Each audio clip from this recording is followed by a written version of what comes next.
हाय दोस्तों, आप सभी को हमारे YouTube चैनल ऋषि स्टडी पॉइंट में बहुत बहुत स्वागत है। आज हम लोग क्लास 10 के हिंदी के कुछ महत्वपूर्ण सवालों को देखेंगे।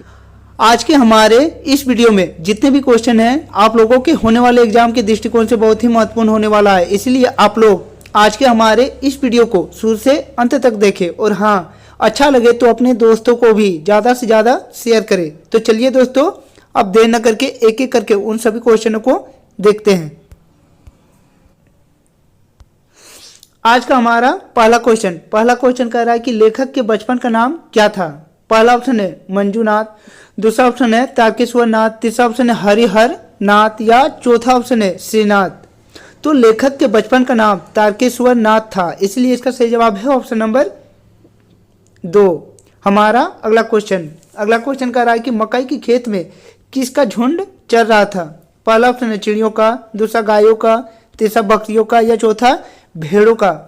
तो मकई के खेत में चिड़ियों का झुंड चल रहा था, इसलिए इसका सही जवाब है ऑप्शन नंबर 1 चिड़ियों का। हमारा अगला क्वेश्चन नंबर 3 कह रहा है कि बचपन में लेखक किसका तिलक लगाता था। पहला ऑप्शन है चंदन का, दूसरा गोरस का, तीसरा रोली का या चौथा भभूत का।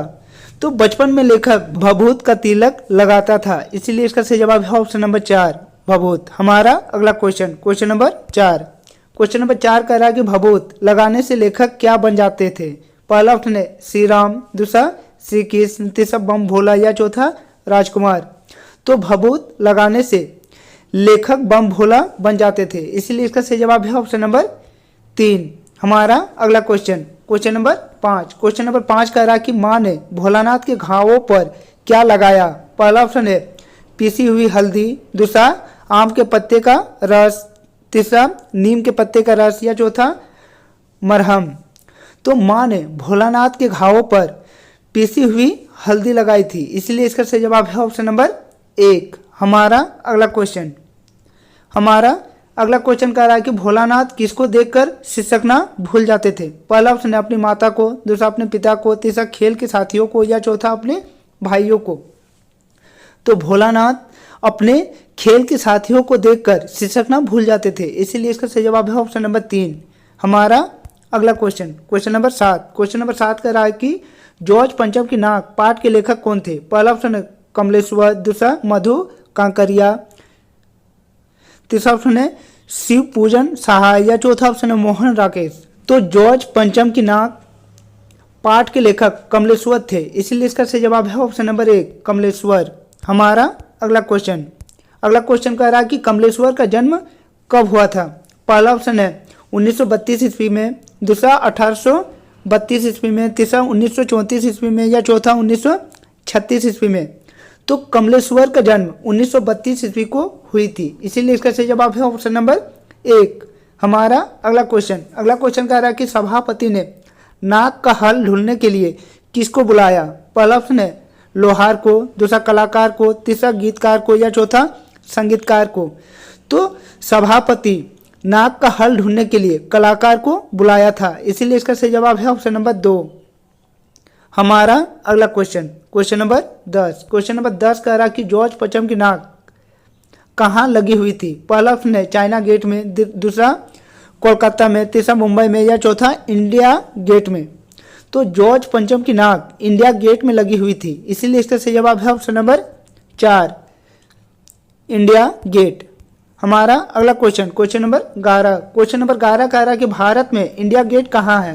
पहला ऑप्शन है कलकत्ता में, दूसरा गुजरात में, तीसरा दिल्ली में या चौथा पंजाब में। तो भारत में इंडिया गेट दिल्ली में स्थित है, इसीलिए इसका सही जवाब है ऑप्शन नंबर 3। हमारा अगला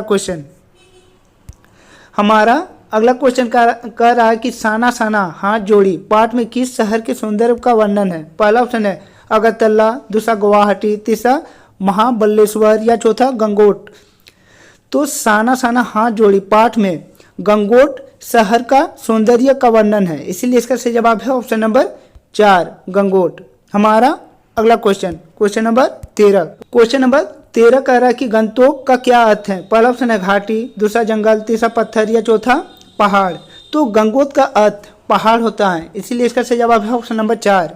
हमारा अगला क्वेश्चन नंबर 14 कह रहा है कि गंतोक में श्वेत पताकाएं किस अवसर पर फहराई जाती थी? पहला ऑप्शन शांति के अवसर पर, दूसरा युद्ध के अवसर पर, तीसरा शोक के अवसर पर, या चौथा किसी उत्सव के अवसर पर।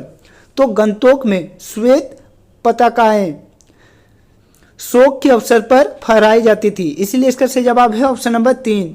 हमारा अगला question, question number 15। Question number 15 कह रहा है कि लेखिका ने गंगटोक को किसका शहर कहा है?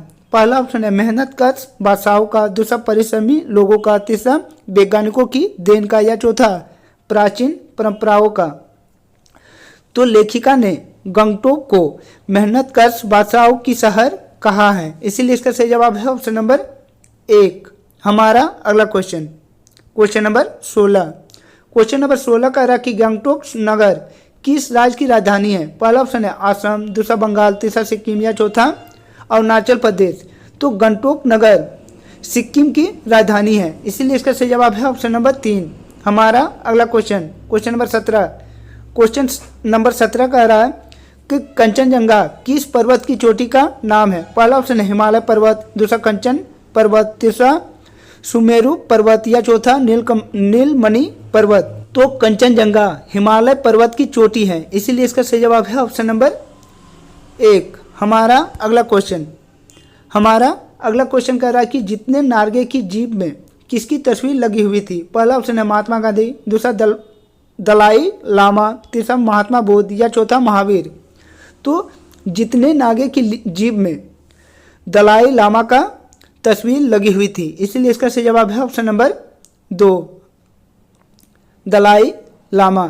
हमारा नेक्स्ट क्वेश्चन, हमारा अगला क्वेश्चन कह रहा है कि मशगूल शब्द का अर्थ क्या है? पहला ऑप्शन है व्यस्त, दूसरा मशहूर, तीसरा प्रसिद्ध, या चौथा सुंदर। तो मशगूल शब्द का अर्थ व्यस्त है, इसीलिए इसका सही जवाब है ऑप्शन नंबर 1।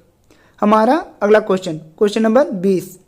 क्वेश्चन नंबर 20 कह रहा है कि गोपियाँ किसके प्रेम में आसक्त हो गई है? पहला ऑप्शन है उद्धव प्रेम, दूसरा कृष्ण प्रेम, तीसरा संगीत प्रेम, या चौथा इनमें से कोई नहीं। तो गोपियाँ कृष्ण प्रेम में आसक्त हो गई हैं, इसीलिए इसका सही जवाब है ऑप्शन नंबर 2। हमारा अगला क्वेश्चन, हमारा अगला क्वेश्चन कह रहा है कि गोपियाँ कृष्ण के प्रति कैसी भावना रखती है? पहला ऑप्शन है विरोध की, दूसरा क्रोध की, तीसरा प्रेम की, या चौथा घृणा की। तो गोपियाँ कृष्ण के प्रति प्रेम की भावना रखती हैं, इसीलिए इसका सही जवाब है ऑप्शन नंबर 3, प्रेम की। हमारा नेक्स्ट क्वेश्चन, हमारा नेक्स्ट क्वेश्चन कह रहा है कि गोपियाँ किसके प्रेम में आश्वस्त हो गई हैं? पहला उद्धव प्रेम, दूसरा कृष्ण प्रेम, तीसरा संगीत प्रेम, या चौथा इनमें से कोई नहीं। तो गोपियाँ कृष्ण प्रेम में आश्वस्त हो गई हैं, इसलिए इसका सही जवाब है ऑप्शन नंबर 2।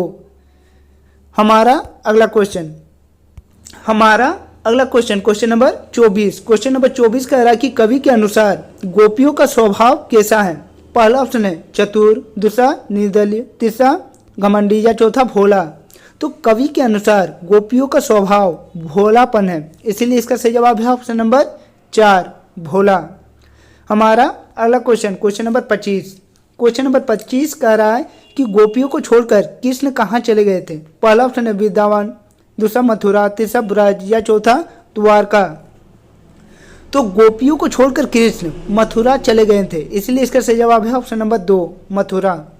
हमारा अगला question, question number 26। Question number 26 कह रहा कि कृष्ण का योग संदेश लेकर कौन आए थे? पहला ऑप्शन है सेवक, दूसरा सुदामा, तीसरा उद्धव, या चौथा बलराम।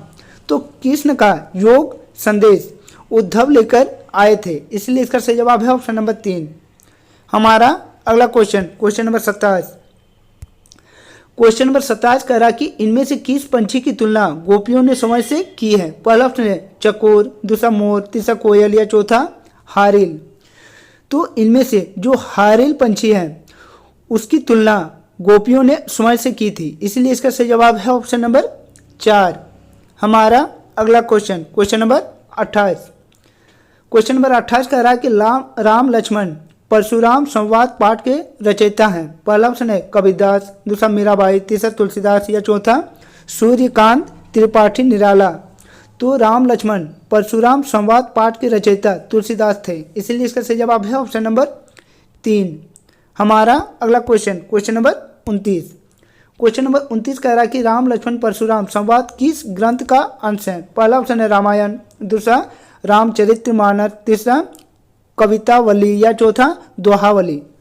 तो राम लक्ष्मण परशुराम संवाद रामचरितमानस ग्रंथ की अंश है, इसीलिए इसका सही जवाब है ऑप्शन नंबर 2। हमारा अगला क्वेश्चन कह रहा है कि राम और लक्ष्मण सीता जी के स्वयंवर में किस मुनि के साथ आए थे? पहला ऑप्शन है मुनि वशिष्ठ, दूसरा मुनि नारद, तीसरा विश्वामित्र या चौथा परशुराम। तो राम और लक्ष्मण सीता जी के स्वयंवर में मुनि विश्वामित्र के साथ आए थे, इसलिए इसका सही जवाब है ऑप्शन नंबर 3 विश्वामित्र। हमारा अगला क्वेश्चन और हमारे सेट का आखिरी क्वेश्चन, हमारा अगला क्वेश्चन कह रहा है कि राम का संबंध किस वंश से है? पहला ऑप्शन है सूर्यवंश, दूसरा चंद्रवंश, तीसरा यदुवंश या चौथा हरिवंश। तो राम का संबंध सूर्य वंश से था, इसीलिए इसका सही जवाब है ऑप्शन नंबर 1।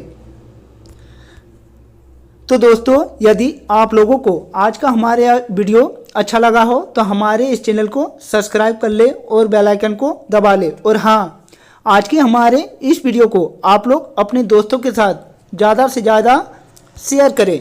तो चलिए दोस्तों, इसी तरह के और नए वीडियो लेके फिर मिलता हूँ, तब तक के लिए बाय।